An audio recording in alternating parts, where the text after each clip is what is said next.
Dans ce pays, les femmes peuvent hériter des terres, tandis que les hommes, après le mariage, retournent vivre chez leur épouse.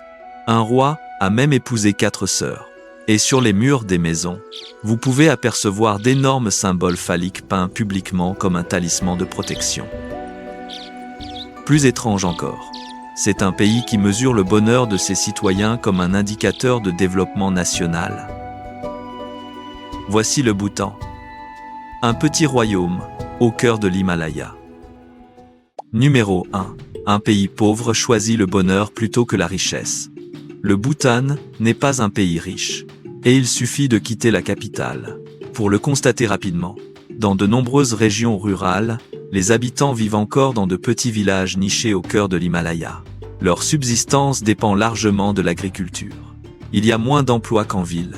Les revenus sont limités, et la distance aux hôpitaux, aux écoles ou aux services modernes peut devenir une réalité très concrète de la vie en montagne. Selon les données de 2022, environ 4% de la population bhoutanaise vit en dessous du seuil de pauvreté nationale. Plus frappant encore, environ 87% des pauvres du Bhoutan vivent en milieu rural. Dans certaines régions, environ 4 personnes sur 10 vivent sous le seuil de pauvreté nationale. C'est un Bhoutan très différent de l'image du royaume du bonheur souvent véhiculée par les médias. Pas riche, pas uniformément moderne. Et il existe encore des communautés qui doivent faire face à des pénuries très réelles. Pourtant, c'est ici qu'émerge l'une des philosophies de développement les plus singulières au monde. Le Bhoutan soutient que un pays plus riche n'est pas nécessairement un pays où l'on vit mieux. Au lieu de se concentrer uniquement sur le PIB, ils ont développé le concept de bonheur national brut. Santé, éducation, environnement, communauté, culture, temps consacré à la vie. Tous ces éléments sont intégrés dans leur réflexion sur le développement. Cela ne signifie pas que le Bhoutan est exempt de pauvreté. Cela ne signifie pas non plus que tous les Bhoutanais sont heureux. Au contraire, c'est justement la pauvreté qui rend cette paradoxe encore plus digne de réflexion. Un pays qui compte encore des villages pauvres, au milieu des montagnes. Ose poser la question au reste du monde. Si vous gagnez plus d'argent mais que vous vivez plus stressé, plus seul et avec moins de temps pour vous-même, êtes-vous vraiment plus riche? Et la manière dont le Bhoutan envisage le bonheur ne se limite pas à l'économie ou à l'environnement. Elle se manifeste également dans l'organisation familiale, en particulier la position très atypique des femmes. Car riches, les femmes peuvent être les héritières des biens, tandis que les hommes, après le mariage, emménagent chez leur épouse. Numéro 2. Les mariages les plus étranges de la planète. Que pensez-vous de la possibilité d'avoir 5 épouses en même temps, tout en sachant que votre épouse sera également l'épouse d'un autre homme? C'est ce qu'on appelle la polyandrie et la polygamie. Bien que cela ne soit plus très courant, aujourd'hui la loi du Bhoutan n'interdit pas à une femme d'avoir plusieurs maris. Dans l'histoire, il était courant que des frères d'une même famille épousent la même femme. Cette pratique garantissait que les terres héritées de la famille ne soient pas divisées et que la main-d'œuvre masculine soit concentrée au sein d'un seul foyer, surtout dans les régions montagneuses difficiles. À l'inverse, la polygamie existe également et est particulièrement visible dans la classe royale. Le 4e roi du Bhoutan a épousé 4 sœurs le même jour pour renforcer la solidarité et consolider les alliances familiales. Si vous pensez que les hommes détiennent toujours le pouvoir économique suprême dans les pays asiatiques traditionnels, la structure sociale du Bhoutan fonctionne selon un système matriarcal. Les femmes détiennent le pouvoir au sein de la famille, et la fille aînée hérite de tous les biens des terres, au bétail de ses parents. Après le mariage, les hommes doivent souvent quitter leur foyer pour aller vivre chez leur épouse et aider aux travaux agricoles de la famille de celle-ci. Cette répartition des biens ne découle pas d'un mouvement féministe moderne, mais est une solution économique ancienne pour éviter que les terres ne soient divisées au fil des générations. La vie affective des Bhoutanais dans le passé comportait également une pratique controversée appelée Bomena, ou la chasse nocturne. Dans les zones rurales de l'Est, les jeunes hommes grimpaient secrètement par la fenêtre de la maison de la fille qu'ils aimaient pendant la nuit. S'ils étaient surpris par la famille, l'homme devait immédiatement choisir entre épouser la fille ou travailler sans rémunération pour la famille de celle-ci comme punition. Aujourd'hui, avec l'accès à l'éducation et aux lois modernes, cette coutume disparaît progressivement en raison de préoccupations légitimes concernant la vie privée et la sécurité des femmes. Cependant, ce pays impose des barrières très strictes aux citoyens souhaitant épouser des étrangers. Bien que la société soit ouverte à la cohabitation, les certificats de mariage à l'étranger n'ont aucune valeur légale au Bhoutan. Les couples doivent retourner dans leur pays et faire face à un entretien très rigoureux devant un conseil de 5 juges. Le taux d'acceptation est extrêmement bas. Lors de certaines sessions, 780 couples se présentent, mais seulement environ 30 obtiennent officiellement un certificat. Enfin, une particularité du système familial ici est que la grande majorité des habitants n'utilisent pas de nom de famille. Les enfants n'héritent pas du nom de leur père, mais reçoivent 2 prénoms attribués par les moines du monastère local, basés sur l'astrologie. Dans une maison, le père peut s'appeler Karma, la mère Sonam, et le fils Jigme, sans aucun lien sémantique. Ils ne se servent pas des noms pour protéger leur lignée, mais placent leur confiance dans des symboles spirituels. Que pensez-vous de ces étrangetés? N'hésitez pas à laisser votre avis dans les commentaires. Cependant, tout cela n'est pas la coutume la plus étrange du Bhoutan. Dans ce pays, il existe des traditions qui perdurent depuis des centaines d'années et que le reste du monde peine à croire réelles. Numéro 3. Les coutumes uniques au Bhoutan. Dans tout le royaume des murs, des maisons aux auvents, des plaques d'immatriculation, des camions aux boutiques de souvenirs, vous rencontrerez continuellement des représentations très frappantes et réalistes des organes génitaux masculins. L'origine de ce symbole de fertilité remonte au XVe siècle associé à un lama tibétain nommé Drukpa Kunle. Dans l'histoire, il est connu sous le nom de maître fou, en raison de ses méthodes d'évangélisation peu conventionnelles et de son habitude de briser toutes les normes rigides. La légende raconte qu'il utilisait l'énergie de son organe génital masculin pour soumettre les démons et les transformer en divinités protectrices. Depuis lors, les habitants croient que ce symbole représente non seulement la fertilité, mais possède également le pouvoir de chasser les regards malveillants, protégeant ainsi les foyers des forces obscures. En plus de cette croyance en la fertilité, le Bhoutan a des coutumes très étranges, notamment un anniversaire commun pour toute la population. Dans le passé, en raison de l'absence d'un système de stockage officiel des actes de naissance de nombreux Bhoutanais, en particulier les personnes âgées, ne connaissaient pas exactement leur date de naissance. Pour simplifier les procédures administratives et les documents, le gouvernement a décidé que tout citoyen, dont la date de naissance est inconnue, se verrait automatiquement attribuer le 1er janvier comme anniversaire officiel. Cela signifie que l'ensemble du pays célèbre symboliquement un nouvel âge au moment du nouvel an. Il existe une coutume qui reflète la manière dont les habitants perçoivent la fin d'une vie humaine. Dans la culture bhoutanaise, la mort n'est jamais considérée comme une tragédie finale. Lorsqu'une personne décède, la famille du défunt monte souvent sur une colline pour ériger 108 drapeaux de prière blancs appelés drapeaux mani. Ils croient fermement que le vent qui souffle à travers ces drapeaux emporte avec lui d'innombrables prières vers le ciel. Le nombre 108, qui est le plus sacré dans le bouddhisme, aidera l'âme du défunt à se libérer de tout karma, à partir paisiblement et à se réincarner rapidement dans une vie sereine. Peut être que cette vision très différente de la vie et de la mort a contribué à façonner un Bhoutan plein de paradoxes que le monde moderne a du mal à comprendre. Numéro 4. Les paradoxes intéressants de la société bhoutanaise. Dans ce pays, vous pouvez être emprisonné pour avoir fumé une cigarette, mais vous pouvez voir du cannabis pousser le long des routes comme de l'herbe sauvage. Ce pays est entré dans l'histoire en devenant le premier au monde à instaurer une interdiction nationale du tabac grâce à la loi sur le contrôle du tabac de 2010. Cette interdiction n'est pas seulement un slogan en surface, mais englobe toutes les activités liées à la culture, la récolte, la production et la vente de produits du tabac. Quiconque est surpris en train de vendre du tabac sur le territoire du Bhoutan peut faire face à des peines de prison très sévères. Pour les touristes internationaux ayant l'habitude de fumer, ils ne sont autorisés à apporter qu'une très petite quantité dans le pays, mais doivent payer des droits de douane, allant jusqu'à 200% de la valeur réelle du paquet de cigarettes. Même après avoir payé ces taxes, ils ne peuvent fumer que dans quelques zones désignées très limitées et ne doivent absolument pas fumer dans les espaces publics. Alors que le tabac est traqué et éradiqué avec rigueur, le cannabis pousse à l'état sauvage presque partout dans ce pays. Des routes nationales, des pentes de collines, des maisons aux vallées profondes, le cannabis pousse abondamment verdoyant et plus dense que l'herbe ordinaire. Avant l'arrivée de la télévision et d'Internet, en 1999, la grande majorité des habitants étaient complètement ignorants des effets stimulants et hallucinogènes de cette plante.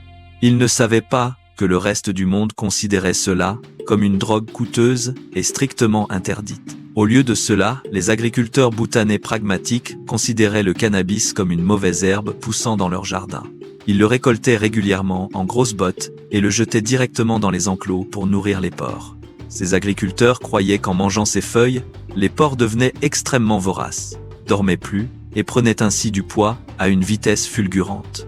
Les paradoxes se retrouvent également dans la façon dont les Bhoutanais traitent les animaux. Vous ne trouverez aucune installation d'abattage industriel ou de boucherie privée sur l'ensemble du territoire de ce royaume. Avec une profonde influence du bouddhisme, Vajrayana, ancrée dans tous les aspects de la vie, les Bhoutanais ont une forte croyance en la loi du karma et évitent absolument de tuer eux-mêmes des animaux. La législation nationale stipule clairement que l'ouverture d'une boucherie, sous quelque forme ou échelle que ce soit, est une infraction grave à la loi. La compassion envers les animaux est également manifestée par la pratique de la rédemption de la vie. Les habitants collectent régulièrement de l'argent pour racheter des poissons pris dans des filets ou des yaks âgés sur le point d'être abattus. Après les avoir rachetés, ils invitent des moines à prier, puis les relâchent dans leur environnement naturel, permettant ainsi à ces animaux de vivre pleinement leur cycle de vie. Cependant, cette compassion ne signifie pas que tous les Bhoutanais sont végétaliens. Dans un pays au climat de haute montagne, extrêmement rigoureux, où les températures descendent souvent en dessous de zéro, le besoin d'énergie provenant de protéines et de graisses animales est une nécessité de survie. Alors comment résolvent-ils ce problème en l'absence totale de boucherie dans le pays? Les agriculteurs bhoutanais continuent d'élever de nombreux animaux de ferme, comme des vaches et des porcs. Mais, lorsqu'ils ont besoin de consommer de la viande, ils ne les tuent jamais eux-mêmes. Au lieu de cela, ils exportent des animaux vivants vers le pays voisin, l'Inde. Là-bas, les abattoirs à la frontière indienne s'occupent de tout le processus d'abattage, puis les commerçants bhoutanais importent à nouveau ces lots de viande transformés pour les distribuer sur le marché intérieur. De cette manière, les habitants ont toujours une source abondante de viande à manger, tout en maintenant un apport calorique pour résister au froid des hautes altitudes. Mais sur le plan spirituel, ils n'ont pas à réaliser eux-mêmes l'acte de tuer. Ils externalisent cette tâche sanglante au-delà des frontières de leur pays, gardant ainsi leur royaume pur. Cependant, cette philosophie de vie qui prône la paix et la compassion place également le Bhoutan dans une situation paradoxale. Entre les deux puissances les plus peuplées de la planète, la Chine et l'Inde, ce petit pays possède une force militaire incroyablement modeste. Numéro 5. Les maisons les plus étranges de la planète. Comment un État peut-il gérer un système de gestion de la population et de logistique à l'échelle nationale, sans aucune adresse résidentielle? Alors que le reste du monde optimise les systèmes de localisation globale et l'urbanisme en réseau pour favoriser le commerce électronique, ce pays est totalement dépourvu d'un système de codes postaux ou d'adresses normalisées. Si vous souhaitez envoyer un document important, l'adresse de destination ne sera pas une suite de chiffres et un nom de rue. Au lieu de cela, vous devez rédiger un paragraphe décrivant les coordonnées physiques de manière localisante. Par exemple, veuillez livrer à la Maison Bleue située près du Grand Arbre Bodhi, juste en face de l'épicerie de Monsieur Dorji dans la capitale Thimphu. L'absence d'adresse n'est pas une preuve d'une incapacité à gérer l'État, mais plutôt un reflet d'une société extrêmement soudée où les informations de localisation sont conservées et partagées par la mémoire collective.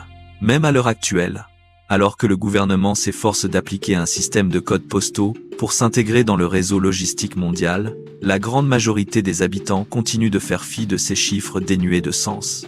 Ils maintiennent l'habitude de communiquer l'espace par des repères naturels ou des monuments historiques, refusant l'homogénéisation de l'urbanisme moderne. De plus, en observant de près l'architecture traditionnelle, ici vous remarquerez une grande paradoxe. Le rez-de-chaussée est presque dépourvu de fenêtres. Alors que l'architecture occidentale considère le rez-de-chaussée comme l'espace le plus prisé pour concevoir des fenêtres en verre, pour laisser entrer la lumière, les Bhoutanais en font une forteresse hermétique. La raison en est liée à la nécessité de protéger les biens dans une économie agricole. Pour eux, la richesse la plus précieuse n'est pas l'argent liquide, mais le bétail. L'absence de fenêtres au rez-de-chaussée transforme cet espace en un abri parfait pour les yaks, la nuit, éliminant tous les points d'entrée, pour les prédateurs et les voleurs. La famille déplace tout l'espace de vie au 2e et 3e étage. Cette stratification est une solution de conception pour éviter les odeurs désagréables et le froid glacial provenant du sol, tout en tirant parti de la chaleur naturelle émise par le bétail en dessous pour réchauffer le plancher en bois. Au-dessus, que pensez-vous des maisons ici? Et ce n'est pas seulement une question de logement. Même le goût des Bhoutanais est façonné par le climat de haute montagne. Ici, le piment n'est pas un simple assaisonnement, mais un véritable plat présent sur la table chaque jour. Numéro 6. La cuisine. Tout, piment. Il est un fait qu'au Bhoutan, le piment n'est pas considéré comme une épice, mais comme un légume. Niché au cœur des hautes montagnes de l'Himalaya, le climat de ce pays du dragon tonnerre est constamment plongé dans un froid glacial. Dans ces conditions de vie difficiles, les habitants ont découvert que la consommation d'une quantité énorme de piment est la méthode naturelle et la plus efficace pour réchauffer le corps de l'intérieur. Des piments verts frais et ardents aux grappes de piment rouge séchés et ratatinés sur les toits, ils apparaissent comme l'ingrédient principal occupant la plus grande part de presque tous les repas quotidiens des familles. La passion des Bhoutanais pour le piment se manifeste le plus clairement à travers le plat national emblématique appelé Emadachi. Ce ragoût épicé qui fait exploser les papilles a pour ingrédients principaux des piments soit entiers, soit coupés en gros morceaux bouillis, à gros bouillon, avec une couche de fromage épais à base de lait de vache ou de lait de yak. La chaleur intense du piment combinée à la richesse crémeuse du fromage crée une expérience culinaire qui met à l'épreuve les limites de tolérance de tout visiteur étranger. Pour contrebalancer cette chaleur écrasante, les habitants consomment toujours l'emadachi avec du riz rouge. Ce type de riz cultivé dans des conditions extrêmes est nourri par des eaux pures provenant des glaciers riches en minéraux, offrant une texture de grain ferme, tout en conservant une couche de son riche en nutriments. La cuisine bhoutanaise est en réalité un système de recharge énergétique conçu spécifiquement pour les personnes qui doivent constamment faire face à un terrain escarpé. Le beurre et le fromage épais sont utilisés dans presque toutes les recettes des plats sautés, au ragoût en passant par les boissons quotidiennes. D'un point de vue médical moderne, ingérer une telle quantité de graisse saturée peut sembler être une recette pour détruire la santé. Mais à plus de 3000 mètres d'altitude, où la concentration d'oxygène est toujours faible, et où les températures chutent souvent en dessous de zéro, cette graisse, onctueuse, devient en réalité la meilleure source de carburant. À combustion lente, elle fournit une abondance de calories nécessaires, aidant le corps à résister aux rigueurs de l'environnement et à maintenir une endurance pour les activités de survie en haute montagne. Mais si l'emadachi vous a déjà laissé sans voix, les plats étranges qui apparaissent sur le plateau enneigé du Bhoutan pourraient encore vous surprendre davantage. Numéro 7. Les plats insolites des hauts plateaux de neige blanche. La cuisine du Bhoutan ne se limite pas à l'utilisation des piments comme légumes, mais constitue également une véritable série de défis pour les limites du goût. Commençons par une combinaison de boissons qui peut être l'une des plus étranges et des plus chères au monde, le thé au lait, avec perles de tapioca et cordyceps. Alors que le reste du monde considère le cordyceps comme un remède de luxe rare dans le royaume du dragon tonnerre, cette ressource précieuse se trouve juste au pied de l'Himalaya. La douceur crémeuse du thé au lait se marie directement avec les branches de cordyceps brutes, créant une boisson à la fois moderne et profondément ancrée dans la médecine traditionnelle. Le deuxième plat destiné à ceux qui ont confiance en la puissance de leurs dents est le fromage de pierre connu localement sous le nom de shogo. Il s'agit essentiellement de morceaux de fromage fabriqués à partir de lait de yak pur. Cependant, au lieu d'être conservés au frais pour maintenir leur onctuosité comme en Occident, ils sont enfilés en chaîne et suspendus dans la cuisine pour être exposés à la chaleur et à la fumée du bois jusqu'à ce qu'ils sèchent et deviennent aussi durs qu'une pierre. Le fromage de pierre n'est pas quelque chose que vous pouvez mâcher et avaler rapidement en 15 minutes. Un Bhoutanais, lorsqu'il travaille dans les champs ou garde du bétail en haute montagne, garde souvent un morceau de shogo dans sa bouche pour que la salive ramollisse lentement le fromage gras, le mâchant pendant 2 à 3 heures. Cela sert de réserve alimentaire parfaite, fournissant continuellement du calcium et des nutriments lors de longues randonnées difficiles, sans jamais craindre qu'il ne se gâte. Ensuite, ce pays redéfinit la culture du thé, avec une boisson au beurre salé appelée suja. Le suja est préparé en battant des feuilles de thé noir, fermentées pendant longtemps, avec une grande quantité de sel et du beurre de yak de haute qualité. Cette boisson produit un mélange crémeux et salé dégageant l'odeur caractéristique du bétail de montagne. Une tasse de suja bien chaude n'est pas destinée à désaltérer pour le plaisir, mais agit comme une couche thermique interne, aidant le corps à résister au froid glacial des matins brumeux à 3000 mètres d'altitude. La philosophie culinaire du Bhoutan se manifeste également à travers des plats mijotés explosant de saveurs. Dans des spécialités comme le chakam pa à base de viande de bœuf séchée ou le faksha pa à base de viande de porc, ils jettent de grands piments séchés entiers dans la marmite pour les faire mijoter avec de gros morceaux de viande. Cette méthode de cuisson permet de conserver la couche de graisse enveloppant la viande tout en imprégnant chaque fibre musculaire de la chaleur piquante des piments. Un repas, ici, est la source d'énergie de survie la plus optimale que l'humanité ait jamais créée pour lutter contre la rigueur des hauts plateaux enneigés. Souhaitez-vous goûter ces plats? Faites-moi savoir le nom du plat que vous aimeriez essayer dans les commentaires ci-dessous. Ces plats spéciaux ne sont que le produit d'un environnement de vie encore plus particulier.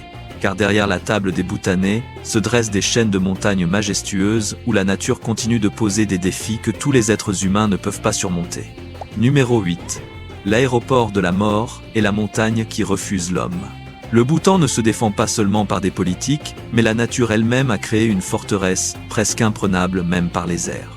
Pour entrer dans ce royaume, il faut faire face à l'une des expériences les plus palpitantes au monde, atterrir à l'aéroport international de Paro. Niché au fond d'une vallée étroite de l'Himalaya, le seul aéroport du Bhoutan est entouré de montagnes culminant entre 5000 et plus de 5500 mètres.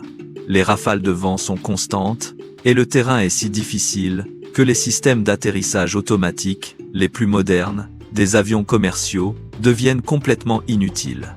Ici, toutes les manœuvres d'atterrissage doivent être effectuées à vue.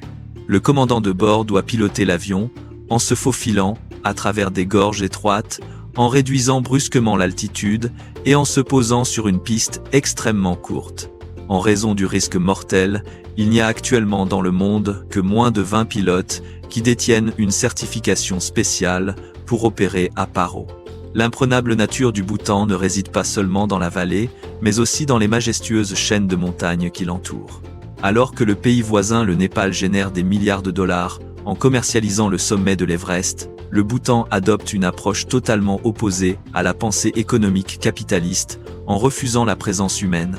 À la frontière entre le Bhoutan et le Tibet se trouve le sommet du Gangkhar Puensum, qui s'élève à une hauteur impressionnante de 7570 mètres au-dessus du niveau de la mer.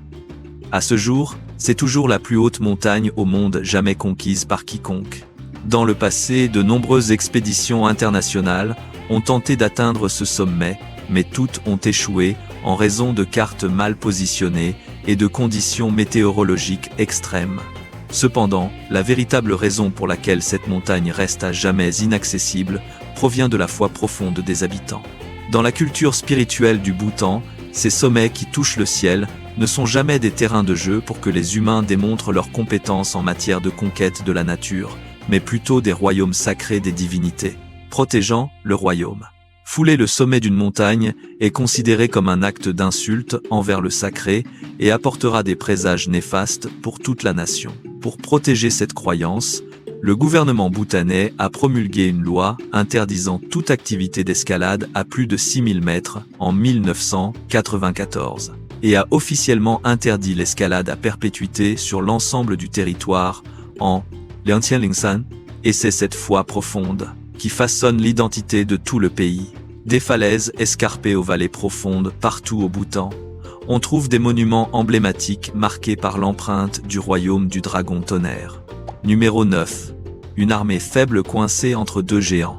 Ce royaume possède une position géographique extrêmement sensible, coincé entre deux géants, dotés d'une puissance militaire de premier plan dans le monde, la Chine au nord et l'Inde au sud. Ces deux puissances considèrent l'une l'autre comme des rivales stratégiques et des conflits frontaliers surviennent fréquemment. Situé au cœur de cette zone tampon contestée, le Bhoutan ressemble à un nain qui doit constamment chercher à maintenir l'équilibre. Alors que ses voisins s'engagent dans une course à l'armement, l'armée royale du Bhoutan reste d'une taille très modeste, avec moins de 16 000 soldats, en raison de son terrain montagneux sans accès à la mer et entouré par les géants de l'Himalaya. Le Bhoutan ne dispose d'aucune force navale et une force aérienne opérationnelle indépendante n'existe pas non plus. Cette fragile base de défense découle de ses ressources financières limitées et de son orientation vers un développement pacifique. Le budget de la défense annuelle de ce royaume est extrêmement faible, se chiffrant à environ 10 à 14 millions de dollars américains. Ce montant est en réalité insuffisant pour acquérir même un seul chasseur moderne, sans parler de l'équipement en armement lourd. La majeure partie de ce budget modeste est utilisée par le gouvernement pour payer les salaires des soldats et maintenir des activités protocolaires de protection royale et servir aux missions de recherche et de sauvetage civil dans les montagnes escarpées. L'énorme déséquilibre des forces fait que le Bhoutan n'a pratiquement aucune capacité de défense indépendante face aux menaces extérieures. Face à cette situation, le Bhoutan a dû opter pour un mouvement géopolitique très pragmatique pour assurer sa survie. Il a décidé de signer un traité d'amitié stratégique avec l'Inde, transformant New Delhi en son bouclier de protection le plus solide. Grâce à cet accord important, l'Inde s'engage à fournir un soutien direct en matière de formation militaire, à fournir tout l'équipement militaire et à établir un système de défense aérienne pour le Bhoutan. En échange de cette protection absolue en matière de sécurité, le Bhoutan doit accepter de céder une partie de son autonomie, permettant à l'Inde d'intervenir en profondeur en tant que conseiller et de guider les politiques étrangères essentielles. Cet échange judicieux a permis à ce petit royaume de survivre en toute sécurité pendant des décennies au milieu de la fournaise géopolitique de la région sud-asiatique. Mais la capacité d'adaptation du Bhoutan ne se manifeste pas seulement dans ses décisions géopolitiques. Sur les pentes abruptes de l'Himalaya, les habitants ont également trouvé des moyens de survie créatifs, donnant naissance à des maisons étranges que l'on ne trouve guère ailleurs dans le monde. Numéro 10. Les symboles de la royaume du dragon du tonnerre. En tête de liste, se trouve le monastère Paro Taktsang, plus largement connu sous le nom de Nid du Tigre. Ce chef-d'œuvre est accroché à une falaise escarpée suspendue à 900 mètres au-dessus du fond de la vallée de Paro. Selon la légende au 8e siècle, le maître Padmasambhava aurait chevauché une tigresse pour méditer sur cette montagne escarpée, ouvrant ainsi la voie au bouddhisme Vajrayana dans le pays. Aujourd'hui, pour toucher ce lieu sacré, les visiteurs doivent gravir à pied des sentiers abrupts, enveloppés de brouillard, considérés comme un processus de purification physique et spirituelle, avant d'entrer dans le domaine sacré. Loin des falaises vertigineuses, le pouvoir du royaume se manifeste le plus clairement au Dzong de Punakha. Surnommé le palais de la joie, ce Dzong est l'une des forteresses les plus imposantes et majestueuses du Bhoutan. Situé à un emplacement stratégique, à la confluence de deux rivières sacrées, le Phochu et le Mochu, ce Dzong a été la capitale et le centre administratif le plus puissant du pays jusqu'en 1955. Tous les événements historiques majeurs, des couronnements des générations de rois aux noces royales du 5e roi, y sont célébrés avec solennité.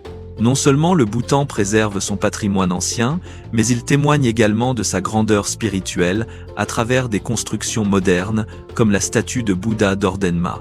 Érigée sur une colline offrant une vue panoramique sur la vallée de la capitale Thimphu, cette statue de Bouddha Shakyamuni, en bronze doré, mesure 51 mètres de hauteur. Ce qui étonne le plus les visiteurs, ce n'est pas la taille monumentale de la statue, mais le fait qu'elle abrite à l'intérieur pas moins de 125 000 petites statues de Bouddha, toutes finement sculptées, créant un espace spirituel d'une profondeur saisissante. Enfin, si vous souhaitez trouver un point d'observation pour embrasser l'ensemble de l'Himalaya, le col de Doshula est une destination incontournable. Situé à une altitude de 3100 mètres, ce col se dresse majestueusement avec un ensemble de 108 chortans blancs éclatants. Ce groupe de stupas n'est pas un simple site touristique, mais un mémorial solennel construit par la royauté en hommage aux soldats qui ont sacrifié leur vie pour défendre le territoire, offrant ainsi un panorama naturel d'une beauté rare. Les temples stupas et statues de Bouddha géantes ne reflètent qu'une partie tranquille de la vie spirituelle du Bhoutan. Chaque année, cette foi se manifeste de manière vivante à travers des festivals éclatants qui attirent des dizaines de milliers de citoyens et de moines de tout le pays. Numéro 11. Les festivals intéressants au Bhoutan. dans le royaume du dragon du tonnerre. Les festivals sont un moyen de renforcer la communauté, d'éduquer la conscience et de maintenir l'ordre social. Commençons par la façon dont ils accueillent la nouvelle année à travers le festival de Losar. Alors que l'Occident célèbre la nouvelle année avec des feux d'artifice et des fêtes luxueuses, les Bhoutanais transforment leur table de nouvel an en un jeu de prédiction de l'avenir. Traditionnellement, ils façonnent des boulettes de pâte spéciales contenant des garnitures secrètes à partager. Si vous mordez dans une boulette avec une garniture de piment, cela signifie tacitement que vous êtes une personne bavarde et impulsive. Si la garniture est blanche comme le sel ou le riz, elle symbolise la pureté et la bonté, mais si vous tombez sur une garniture de charbon noir, ce n'est pas un mauvais présage, mais plutôt un rappel bienveillant, signalant que votre cœur a subi de nombreuses blessures et a besoin de soins pour la nouvelle année. Cependant, le véritable sommet de l'utilisation des festivals pour renforcer la puissance nationale est le Chechu, le plus grand événement religieux annuel organisé dans les monastères. Le point culminant du Chechu est la danse sacrée Cham. Les moines revêtent des costumes en soie extrêmement complexes et portent des masques en bois finement sculptés pour se déguiser en puissants dieux et en démons terrifiants. Ils dansent au rythme de mouvements précis pour recréer des récits épiques, des lois de cause à effet et le cycle de la réincarnation. Ce processus de performance est une forme de manipulation psychologique orientée vers le bien, créant une crainte absolue des divinités parmi le peuple qui se conforme ainsi aux normes sociales sans avoir besoin de la contrainte des lois modernes. Et si vous pensez que le bouddhisme est toujours associé à la modération et au conservatisme, le festival Jambay Lakhang Drup va briser tous vos préjugés. Le point culminant spirituel le plus choquant et unique de cet événement est la danse Tercham, qui se déroule généralement à minuit dans le silence. Un groupe de danseurs masculins émerge de l'obscurité, ne portant qu'un petit pagne pour couvrir leurs parties sensibles masquées et dansent frénétiquement autour d'un feu ardent.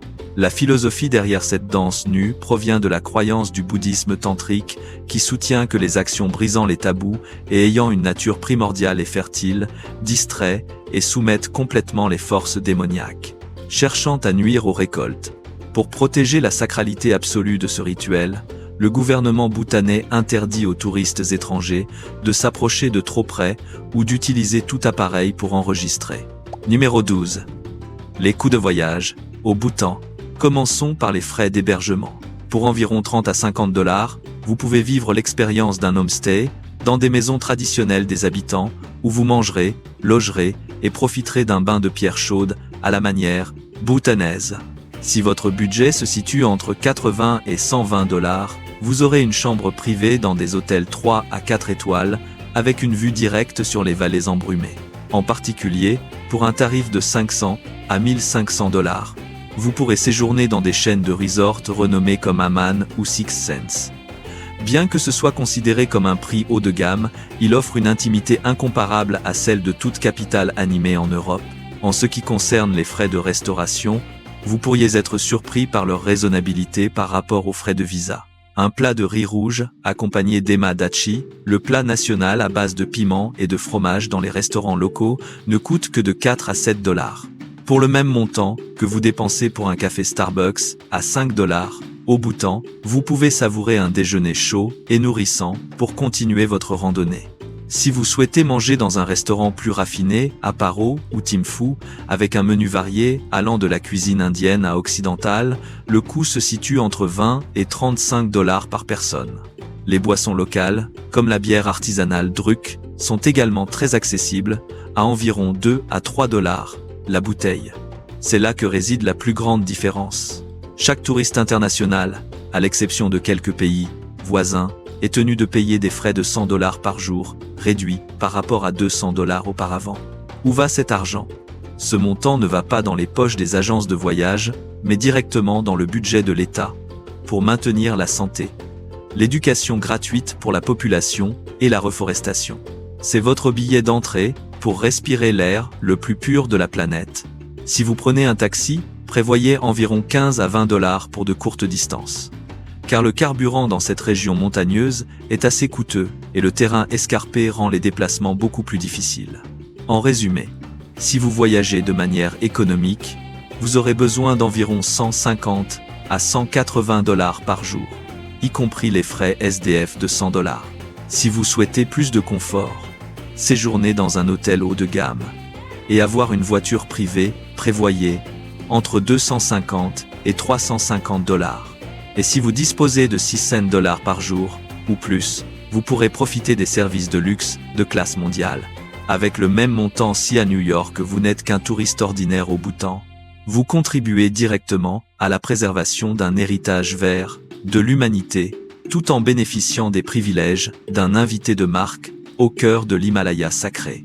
Et voici 12 faits intéressants sur le Bhoutan. J'espère que ces 12 vérités vous ont offert un nouveau regard sur ce pays. Si vous avez trouvé la vidéo utile, n'oubliez pas de liker, de vous abonner et d'activer la cloche de notification pour ne pas manquer les prochaines aventures.